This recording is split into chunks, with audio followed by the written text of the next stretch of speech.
17 years. When you started this foundation, this outing, did you think it would be here 17 years? In all honesty, no. I didn't know what to expect, and I think that's the beauty of being able to draw on the amazing resources that we have here in Lansing and the community that you can continually call home and come back to. And again, I think it's one of these things that my playing days are long gone from here. Most people probably don't even remember unless you've been here for a long, long time. But I'm always a Spartan, and being able to always welcome Spartans home has become a reunion in a sense, and that's really been a really nice thing to accomplish. I think Kim said you passed the $2 million point in raising money for this. Of your career accomplishments in football and life, this has to be right up there, isn't it? It's tops. I said it today in the intro of when we crossed the $1 million mark. That's leaving a legacy. That's leaving an imprint that, being able to have my name attached to the largest comeback in college football history, whatever record it is, or completion percentage or touchdown passes. I mean, those are all good things. But to be able to say in this place that gave me so much, to be able to give back to the community that gave me so much, I can't ask for anything more than that. And that's really because now being a father of 4 children and seeing the impact that I have, and I talk about it often, but when I realized the power that I had to sign an autograph, to take a picture in a hospital room, to go hand out medals, you realize what a gift you've been given, because you walk away feeling more lucky than those athletes that were there that day, or those children that were there, or just whatever that looks like. And that's something that once I saw that and recognized that, I never took it for granted again. That is very well said and appreciated, but brother, if you'd done that now, you get paid for all that. And I talk about it all the time too, right? Like, I still think we've lost our way of the student athlete, right? Of what that means to be a student athlete. We joke about it now. Well, you went to 4 different schools, so where'd you graduate from? Yeah. I will always be a Spartan. And some of those people that didn't see it through, that didn't do that. I mean, quite honestly, if I had the opportunity, I might have pulled the plug after my freshman year and Bobby Williams got fired. John L. Smith comes in and says, no more baseball for you.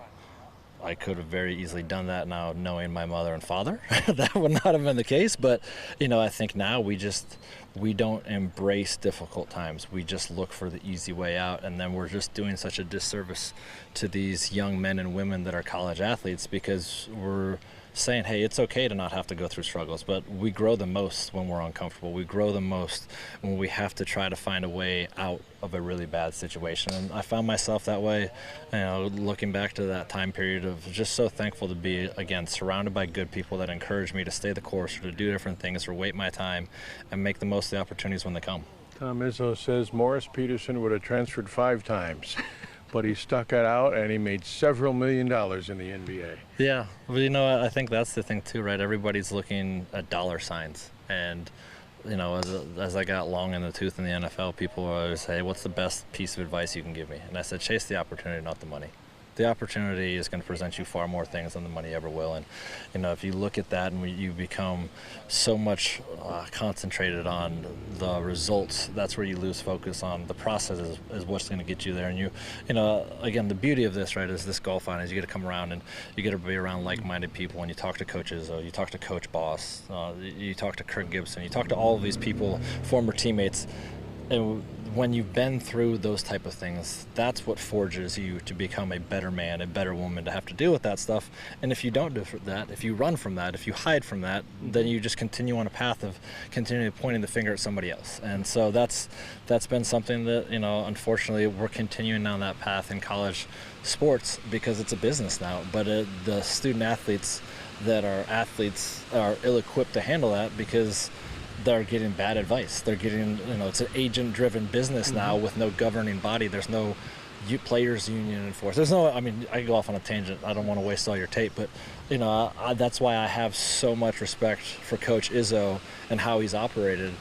He's adapted. He's stuck true to who he is. He's been authentic in that, but there's a methodology that he has to go about to continually adapt to a landscape that's ever-changing. When you look at video of yourself running around as a Spartan and a Lion, do you think you were crazy? I think I played the game as hard as I possibly could, and I wanted my teammates to know that I was going to do anything for them, and I expected the same in return. And that was the way that I played the game, right, wrong, or indifferent.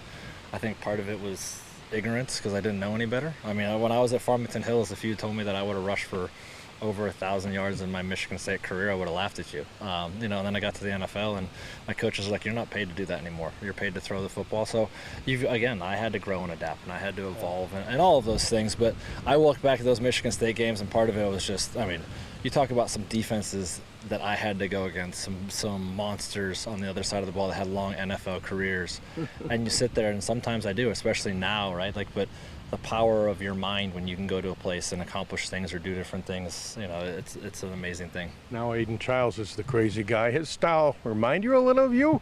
That's what people try to say. I don't know if it truly fits. I think he's in a really good situation with Coach Smith. I'm such a big fan of him and his staff. And you look at what year 2 is going to potentially bring for Aiden, it's about experience. That first start that I had when I went out against Indiana, it was like Star Wars out there for me, because you're just trying to figure out what's going on. If number 1's not open, I'm taking off because I feel like I can get away with it, right? I can make a couple of yards, I can do all this stuff, and then you start to get comfortable, you start to get reps, you start to understand, okay, well, I'm seeing this defense, or this is the structure of what's going on. Yeah. This is what I can get to it. And I think the pro-style offense that Coach Smith's going to run, the weapons that they're now accumulating, the offensive line, it's all of those things. And so I know that we've had the luxury of having some really good quarterbacks here at Michigan State, and I think Aiden has the potential to be the next great quarterback. But it's also not overnight success for everyone. I know you got to go. You said that last year. Why do you believe in Jonathan Smith so much? I believe in him as a man, and I think that's the most important thing, because you're looking at a business now where people will sell their soul to the devil. They'll be a chameleon of what they need to be, and that's why I respect Coach Izzo so much. His way might not be the right way all the time, but he's going to stick to his guns, and I think Jonathan is that same man, and it's a man that I want my son to go learn from, play from, and that's the first thing that I look at. I want them to identify what that looks like in tough times and in good times, and I think Coach Smith brings all of those things to a T, because he knows that it's going to be a process. He understands that the process is the most important thing, and sitting and talking with him, being around him, knowing people that know him extremely well, I want to see him succeed more than anybody else.